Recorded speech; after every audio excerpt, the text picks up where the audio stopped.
Thank you, Justice, for giving my TED Talk ahead of time. How's everybody doing? Woo! Awesome. Let's get started. Go back. So, go back. You guys got a little teaser. The American dream is still alive, but it's not for everybody. Quiet down, guys. Come on. The American dream is still alive, but it's not for everyone. It was never intended to be. My parents came here in the 80s. My mom came as a single mother of 3 from the Dominican Republic to Miami. They slept on a balcony their first 2 weeks here. She had a degree in architecture, but because of the language barrier, her first job was at Burger King at the drive-thru. My sister had to get a fake ID at 12 so she could get a job at KFC to help pay the bills. My father similarly came, he went to New York first, and his first job was shoveling snow out of a parking lot for a restaurant. He eventually worked his way up to be dishwasher and then server, and he saved up enough money to put himself through school to learn English and eventually programming. Today, I'm a founding partner of 161 Ventures, one of the leading early stage venture capital firms in the Southeast United States. We're managing over $3 million. We've made 15 investments. We were the first investors in 2 companies that are on track to do over $100 million in revenue this year, including Jake Paul's Bettor, which is one of the fastest growing sports betting companies on the planet.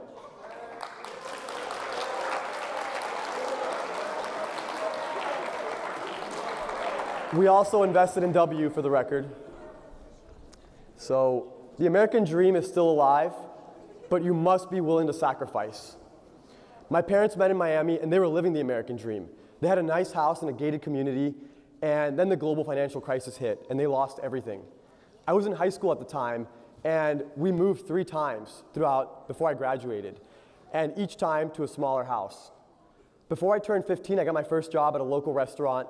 I was cleaning tables, mopping floors, and scrubbing toilets.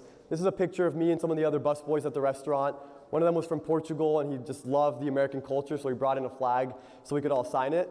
But I spent a lot of my free time in high school working at the restaurant. And when I was a student, I never thought of myself as one of the smart kids, but I had a great strategy. I said I would take all the AP classes to inflate my GPA, even though I knew I would never get straight A's. And it worked like a charm. I ended up with a 2.9 unweighted, but I had a 4.3 weighted GPA. And so I was ranked 100 out of 400 students in my class, and with that, I believe I was the lowest ranked student in my class to get into University of Florida, which was a life-changing event for me. The other life-changing thing that happened to me in high school was Steve Jobs had passed away. And at the time, I didn't know anything about Steve Jobs, but I knew I loved Apple products, and I'd saved a lot of money from that restaurant job to buy my first computer, which was a Mac Mini. And when Steve Jobs passed away, I began doing a lot of research into his life. And I read his biography. And one of the things that really stood out to me is that he said that everything around you that you call life was created by people no smarter than you. And you can change it. You can influence it. You can build your own things that other people can use. And that, to me, was life-changing. I ended up going back to school after reading that. And I told my guidance counselor, hey, I want to start a club. I want to start the Innovation Club. We're going to call it iClub. And she's like, sounds like a good idea, but we already have the DECA Club. You should just go join the DECA Club. I'm like, I don't want to join DECA Club. All they do is sell cookies. So, which is legitimately what I thought they did. So we go back and forth on email chains. I barge into her office like 4 more times. Finally, she says, I like your persistence. I'll give you the opportunity to start the club if you can get 30 students to sign a petition saying that they're interested in it. And with that, we were able to get started. We started iClub at my high school. And my co-founder was Joey, who went on to start Bettor with Jake Paul. The American dream is still alive, but you must be willing to give first. My business partner, Justice, and I met at University of Florida through the Entrepreneurship Club. It was a pitch night, and I was sitting in the back of the class, and all the students were getting up to pitch, and Justice gets up. My good friend David leans in and whispers, haha, that kid Justice is so hood. And I'm like, wow, never seen him before. So later on, me and Justice got to know each other. We immediately became best friends. And I can confirm that he was in fact hood, but you know, he had overcome enormous amount of adversity growing up. He had lost over, as he mentioned, over 30 friends and family to gang violence and drug overdose by the time he was 18 years old. And it turns out that if you want to pursue the American dream, or if you want to accomplish anything extraordinary for that matter, you're going to have to go through a lot of pain and suffering. And as Rocky said, it's not about how hard you can hit, it's about how hard you can get hit and keep moving forward. So just like a muscle, the more adversity you overcome, the more you'll be able to overcome in the future and get past it. And we were going to need every little bit of that grit and that resilience that we had developed, because what we were about to go through in the next couple of years was not going to be easy. So when we met, we saw this similar opportunity. At the University of Florida, there was so much talent. Over 60,000 students, over 13,000 engineering students, and yet nobody was teaching them how to build companies or how to raise money. And we decided we were tired of all of our friends graduating and leaving to these traditional tech hubs like Silicon Valley and New York. And so we took it upon ourselves and we started hosting events. In the early days, it was literally backyard bonfires, bunch of college kids eating pizza, drinking beer, and talking about ideas. Next thing you know, 18 months later, we're hosting penthouse cocktail events, bringing in some of the top investors in town, biggest real estate developers, city commissioners, and then we're doing executive roundtables, workshops. By 2020, we were hosting the largest startup events in North Central Florida. And then the pandemic happened. And we were forced to cancel everything. And there's this word in Japanese that's called kiki, and it stands for opportunity but also crisis. And we saw an opportunity where a lot of people saw a crisis. So we told ourselves, why don't we create this online accelerator program and help companies when they need help more than ever in a remote capacity? In 2 years, we ended up helping 40 companies raise over $13 million. They generated over $15 million in revenue. One of them got acquired. At that point, we looked at ourselves and we said, well, how do we get a piece of the pie? You know, we've done all this work for free. It's been a lot of fun. It's been a lot of work. How do we start getting equity in these companies? So the first thing we thought is, well, let's go to the investors that are investing in our companies that are going through our accelerator program. Why don't we ask them to give us a finder's fee or a scout fee, which is actually pretty traditional on the West Coast where you have a lot more capital. It's a lot more competitive. And all the firms basically just flat out told us no. So we're like, screw this. We have to take matters into our own hands. It's the only way we're ever going to get a piece of the pie. And so at 26 years old, having never managed any money before, having never worked a job in venture capital before, we embarked on a crazy journey to raise our own venture capital fund. That summer, we pitched almost 100 investors and only got one yes. We even went to the managing director of University of Florida Ventures and we pitched him for money. And he literally told us in the most serious tone, he said, you guys are never gonna raise a fund.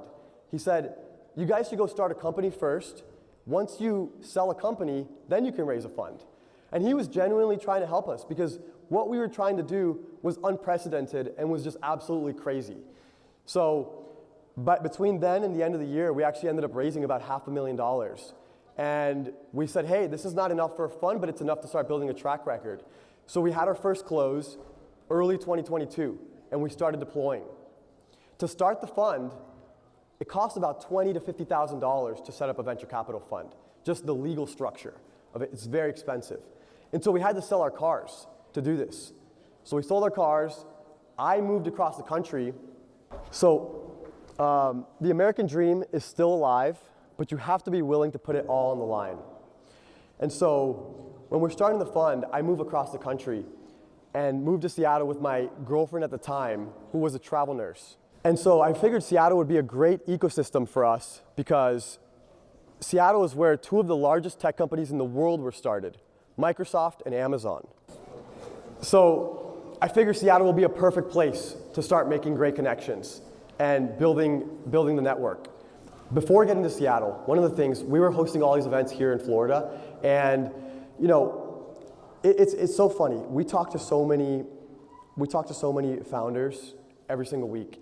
And the other day we were talking to one of them and they actually said, hey, I'm starting a new company because I want to have more money and more time. And the reality is, when you're starting a company, you actually have neither.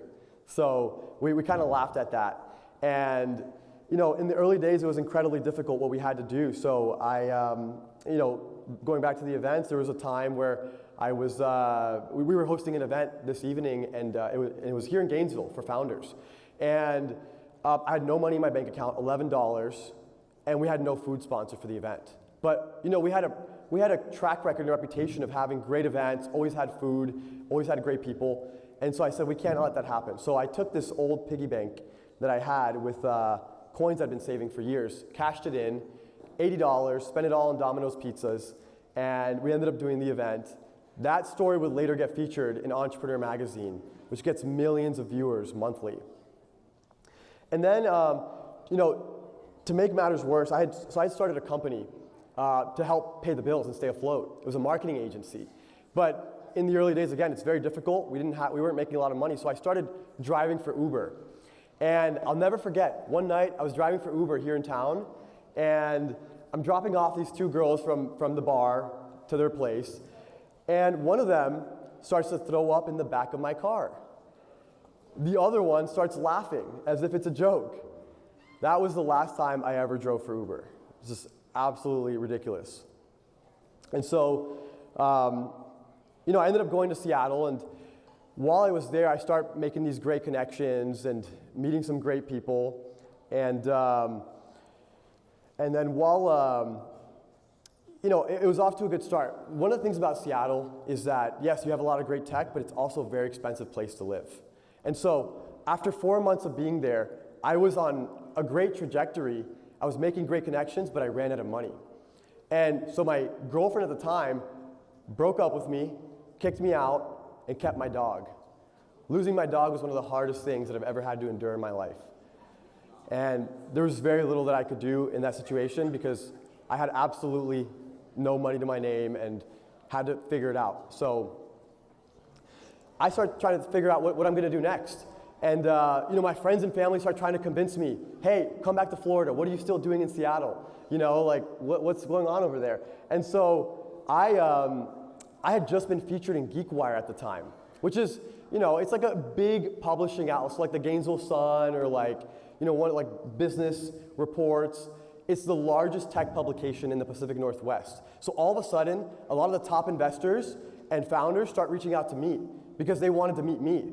And I'm like, I didn't come this far to just come this far and then just move back when things get tough. So I figured, I gotta survive at all costs. I gotta make it happen. So I created an account on a platform called Rover. It's a marketplace for dog sitters. And so I figured I'll start dog sitting. I mean, I've had a dog for years. I know how to do this easy to make some money. So I start dog sitting. Funny enough, people were requesting me to house sit, which meant I would stay at their house and they would pay me to stay at their place. I'm like, this is too good to be true. Like, they're literally paying me to stay at their place and take care of their dogs while they're on vacation. So I start doing that, and then eventually, it dries up, and next slide. So this is the GeekWire article, one more. So these are pictures of the dogs that I actually watch, pictures that I took from my phone. I'm a 5-star rated dog sitter on Rover to this day, even though I don't dog sit anymore. But I would get a lot of really great tips because I was really great at taking pictures with just my phone. And so, when the bookings dried up, I had to figure it out. So I took the little money I'd made, moved into this rundown house with no air conditioning, where there were 7 people living, and figured I could keep making some connections there. And then, ironically, Rover was actually a Seattle-based startup. Later on, through my networking events and all the events I was going to, I would actually meet the founder of Rover, and I would meet a lot of their early investors. That company, just a couple of months ago, was acquired for $2.3 billion.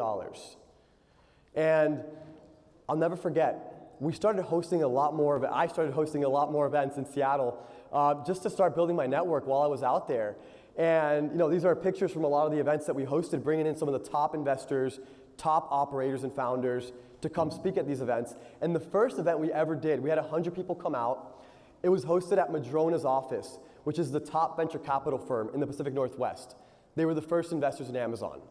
And so we finished our event, It was a great success, and a lot of the people there started inviting me out. They're like, hey, we want to take you out for drinks, you did a great job. And I tell them, hey, I've got to drop off some stuff at home. I'll go meet up with you guys after. And then I walk over to my friend who's there and I say, hey, can you drop me off at this house? I actually have to go walk a dog that I'm taking care of. So it was just, all these crazy experiences. It was very ironic and very funny, and there was many more of these. So at one point, I was on stage interviewing the founder and CEO of a multi-billion-dollar company. All of a sudden, my phone starts buzzing, my watch starts buzzing, zzz, zzz, zzz. I look down, it says debt collector. They were calling me because all my credit cards were maxed out. I hadn't made a payment in months because I had no cash. But there's many more. So another time, we're heading on a private jet, an investor's private jet from San Francisco back to Gainesville. We get back here, and then we get back to our apartment where I would sleep on a broken air mattress that I'd have to reinflate 7 times throughout the night. It's just such crazy experiences, so ironic. We'd go out to $4,000 dinners where we'd have lobster and filet, and the next day we were at Publix shopping with food stamps. It's just, there's the private jet, air mattress, and one time we got our largest commitment we'd ever gotten from an investor. $300,000, one person, over $300,000 into the fund. Less than a week later, dun, dun, dun, knock at the door. It's the landlord dropping off an eviction notice. We had 3 days to pay the rent or we were getting kicked out because we were so behind. And so today, I'm one of the youngest Latino fund managers in the country. And I'm just getting started in my pursuit of the American dream. The American dream is still alive, but it is not for those who hit snooze and keep dreaming. It is for those who wake up every morning and work their butt off to make their dreams a reality. And Warren Buffett said, all of us had a winning lottery ticket just to be born in the USA, just to be born in this country. So the question we all must ask ourselves is, what are we going to do with that winning lotto ticket? Thank you.